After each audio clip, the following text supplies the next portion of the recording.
what is this? Because this is what is holding, according to Gasset, this whole structure up. Keep in mind when I'm talking about supporting the structure, technically I'm talking about 1, 2, 3, 4, 5. Circumstances exist in a conceptual, in an abstract, in a transcendental state, though it is also a product of this thing here. Okay, so we have quite a bit of what the masked man is, but let's continue, and I'll get back to try and answer this question momentarily. Number 6, the masked man is spoiled, right? He's spoiled. What does Gasset say to this? He says, the new commonality has been spoiled by the world around it.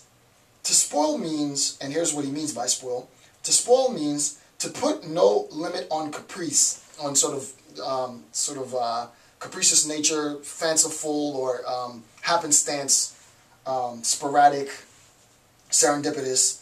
To spoil means to put no limit on caprice, to give one the impression that everything is permitted to him and that he has no obligation. Everything is permitted and he has no obligation. That's basically a pretty solid definition of being spoiled, right? He says, the young child exposed to this regime has no experience of its own limits. By reason of the removal of all external restraints, all clashing with other things, he comes actually to believe that he is the only one that exists. Wow. And gets used to not considering others, especially not considering them as superior to himself. There's a lot in that. By reason of the removal of all external constraints. Now, let's stop there. What does that mean? First, how do we empower the masked man? The first thing that we need to do in empowering the masked man is think of it, how would you empower a spoiled child, right? Well, you might empower a spoiled child, and I've written in fantasy elsewhere this idea based on Gasset, the following. You can imagine that there's a little kid, and that the little kid knows that his or her parents is extremely wealthy, and that because of the wealth of his or her parents, he or she can get whatever he wants or she wants. So the kid is just completely rude. There's nothing that's going to obstruct the kid. Why? Because my affluence and my money can buy me anything I want. So there are no obstructions, right? Laws, rules, limitations do exist, but they don't exist for me. Laws, rules, limitations exist for others. Now, what I do then is I've removed these restraints. I've removed the restraints of legal restraints.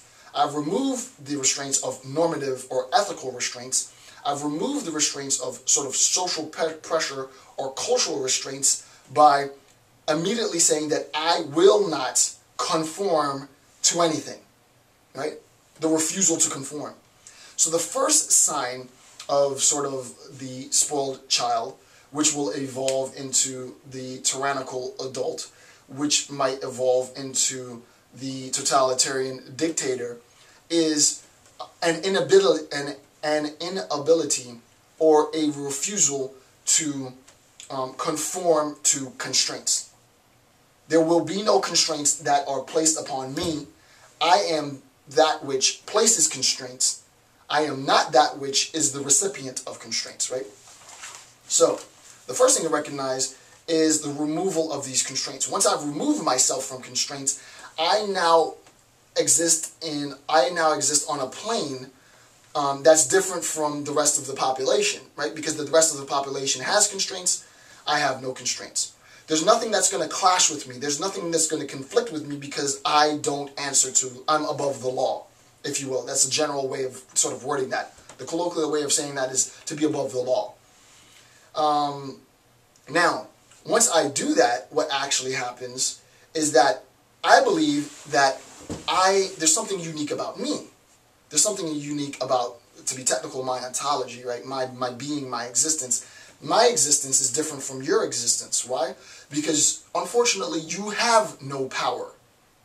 And your lack of power means that you have to accept constraints. That's important, right? And if I were lecturing on this in class, I would tell people to write that down, right? So that where there is power, there are no constraints. Where there is no power, there are constraints. I'll say that again. Where there is power, there are no constraints. I'm above the law. I have power, I'm above the law, no constraints. When I don't have power, I'm below the law, I'm subordinate to the law, I have constraints. So that you can look at it, and I don't want to erase this, so I'll just use a little bit of this space, is to say that we have law as constraint. You have the mass man above the law, and then you have the masses below the law.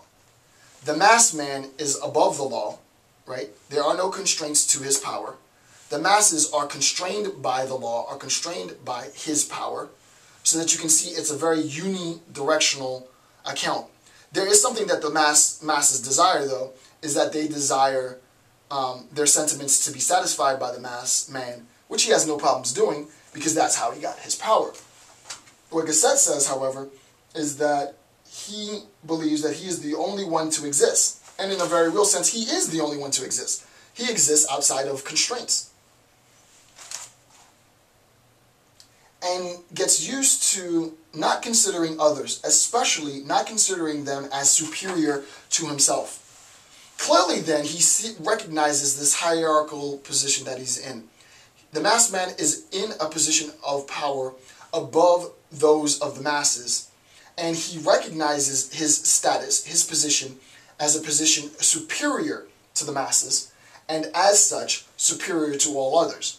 There are no others superior to himself, so his interpretive worldview, if you will, according to Gasset, is completely restricted to power, so that the mass man views social interactions and social relations strictly in terms of subordination and domination, right? So that the only way that one recognizes existence between parties is in terms of subordination and domination.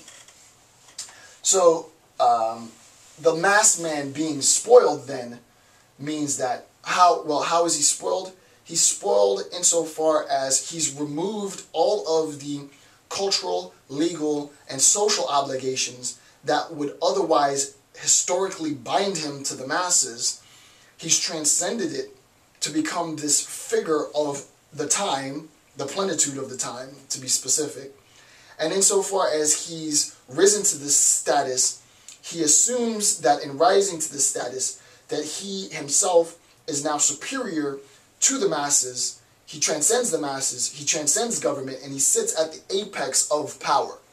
So that the apex of power is a derivative of the mass man, and not